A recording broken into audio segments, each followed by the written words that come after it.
अमेरिकी राष्ट्रपति Donald Trump ने स्ट्रेट ऑफ हॉर्मुज को आगे और पीछे से बंद कर दिया और एक बड़ा ऐलान किया, धमकी देते हुए कि कोई भी देश अपना जहाज अगर स्ट्रेट ऑफ हॉर्मुज से गुजार कर अपने देश लेकर जा रहा होगा तो हमारी सेना उस जहाज को निशाना बनाएगी, उसको खत्म कर देगी।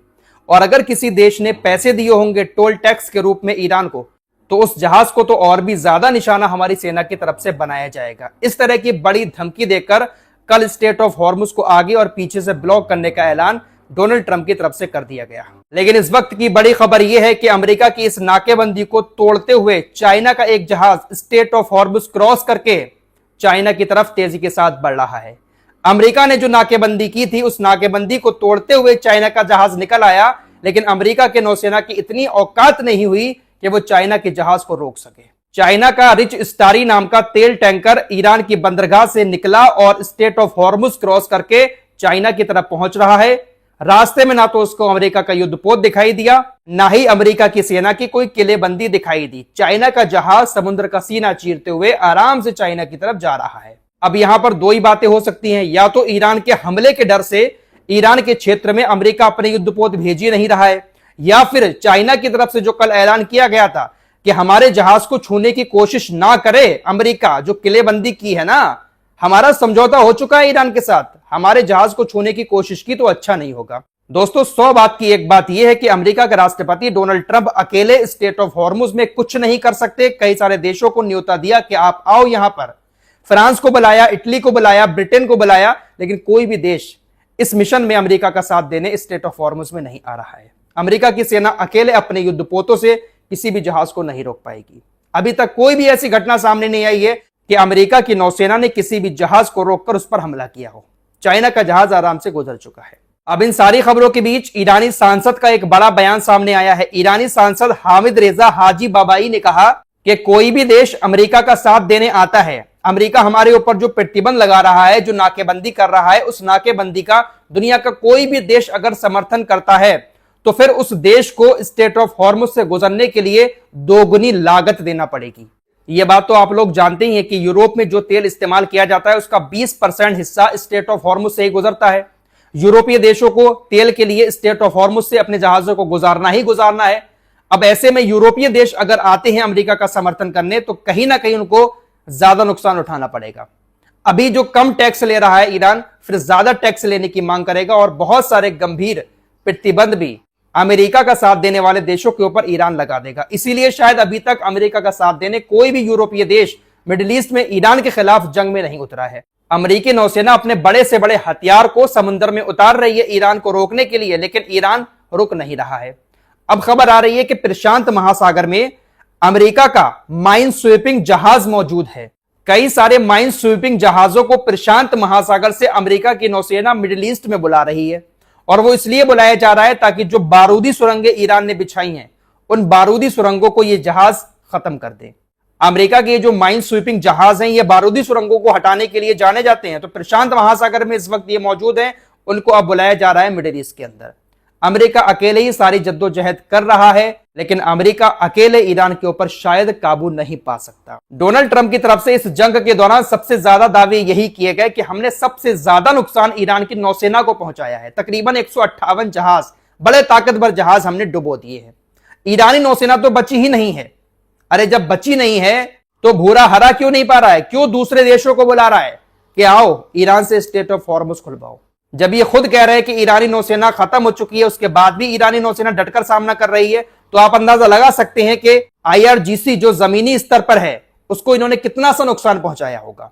ईरान के मिसाइल ठिकाने अभी भी सलामत हैं। ईरान का कोई भी अड्डा तबाह होता है उसको ईरान फौरन रिपेयर करके काम पर लगा देता है।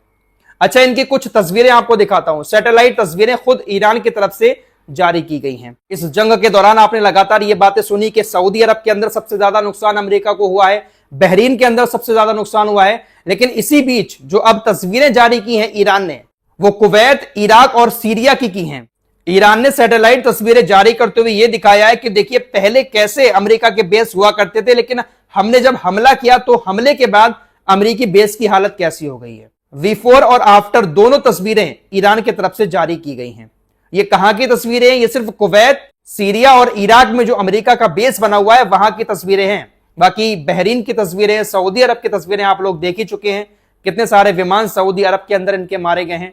नुकसान बहुत बड़े लेवल का हुआ है अमेरिका को मिडिल ईस्ट के अंदर, लेकिन बात वही है कि दुनिया भर की मीडिया ने जो सुपर पावर का टैग इनको दिया है, उसका नशा अभी भी सर से उतरा नहीं है। बड़ी खबर इटली से आ रही है। इटली ने इजराइल से अपने सारे रक्षा समझौते खत्म कर लिए हैं। इजराइल और इटली के बीच जो भी डिफेंस डील अब तक थी, उसको इटली की प्रधानमंत्री जॉर्जिया मेलोनी ने खत्म कर दिया है। फ्रांस, स्विट्जरलैंड, ऑस्ट्रिया, स्पेन, इन तमाम देशों ने इजराइल से अपना नाता खत्म कर लिया है। इस जंग के दौरान लगातार इजराइल के खिलाफ इन देशों की तरफ से बातें की गई, जिसके चलते हुए इजराइल ने इन तमाम देशों से रिश्ता खत्म कर लिया। लेकिन आज झटका खुद इटली के प्रधानमंत्री जॉर्जिया मेलोनी ने प्रधानमंत्री बेंजामिन नेतन्याहू को दिया है। इटली अब किसी तरह के कोई हथियार ना तो इजराइल से खरीदेगा और ना ही इटली इजराइल को हथियार देगा। अच्छा, ईरान का नुकसान भी आपको यहां पर थोड़ा सा दिखा देते हैं।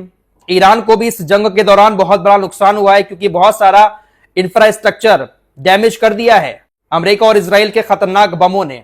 ईरानी सरकार की स्पोक्सपर्सन फातिमा मोहरिजानी ने कहा है कि जो शुरुआती आंकड़े हमारे सामने आए हैं, हमने जो आइडिया लगाया है, उसके मुताबिक तकरीबन 270 अरब डॉलर का नुकसान ईरान को हो चुका है। 270 अरब डॉलर बहुत बड़ा नुकसान होता है दोस्तों।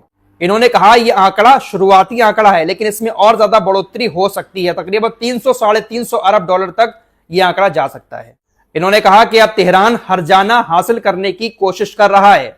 यूनाइटेड नेशंस में ईरान की तरफ से कहा गया कि सऊदी अरब, कुवैत, बहरीन, यूएई, इन तमाम देशों को ईरान को हर्जाना देना होगा, क्योंकि इन तमाम देशों के एयर स्पेस से अमेरिका और इजराइल की मिसाइलें हमारे देश के अंदर आई हैं और हमारे नागरिक बुनियादी ढांचे को निशाना बनाया गया है, जिसकी वजह से हमें बहुत बड़ा नुकसान हुआ है। उस पूरे नुकसान का हर्जाना इन तमाम अरबी देशों को ईरान को चुकाना पड़ेगा। यूनाइटेड नेशंस में जो राजदूत है ईरान के, उनकी तरफ से यह मांग यूनाइटेड नेशंस के महासचिव से की गई है।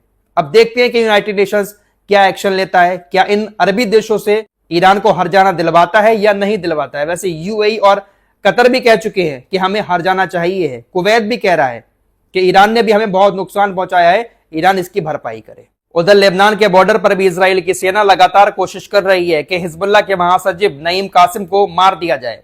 हिजबुल्लाह के महासचिव नईम कासिम को एक बार फिर से इजराइल के रक्षा मंत्री काट्ज ने धमकी दी है जान से मारने की। इसने कहा कि बहुत जल्द नईम कासिम को यह बात पता चल जाएगी कि जो हसन नसरुल्लाह थे उसको आखिरी वक्त में कैसा महसूस हुआ था। यानी खुली धमकी दी है कि आपका भी आखिरी वक्त आ चुका है और आपको आखिरी वक्त में कैसा महसूस होगा बहुत जल्द नईम कासिम को पता चल जाएगा। दोस्तों, ये बुज़दिल लोग बस नेताओं को ही निशाना बनाते हैं। ये सोचते हैं कि बड़े बड़े नेताओं को मार देंगे तो सामने वाला दब जाएगा, लेकिन ऐसा नहीं है। हालिया एग्जाम्पल आपने ईरान के अंदर देख लिया। तकरीबन 300 से ज्यादा बड़े बड़े नेता, अधिकारी, सुरक्षाकर्मी मारे गए जो IRGC जैसी चीजों को चलाते थे, लेकिन उसके बावजूद भी ईरान झुका नहीं है। ऐसा ही ये हिजबुल्लाह के साथ कर रहे हैं। हसन नसरुल्लाह को इन्होंने खत्म किया। इनको लग रहा था कि हिजबुल्लाह पूरी तरह से खत्म हो जाएगा। हसन नसरुल्लाह के बाद नईम कासिम आ गए, अब इनको टारगेट कर रहा है। एक के बाद एक बड़े बड़े नेता गाजा के अंदर मार दिए गए। वहां से भी इजराइल हमास को पूरी तरह से खत्म नहीं कर पाया। तो इनका बस यही एक एजेंडा है कि तमाम बड़े नेताओं को मार दो, हो सकता है कि सामने वाला हमसे दब जाए। फिलहाल के लिए इतना ही। कुछ और खबरों के साथ फिर हाजिर होंगे। अपना ख्याल रखिएगा। अल्लाह हाफिज।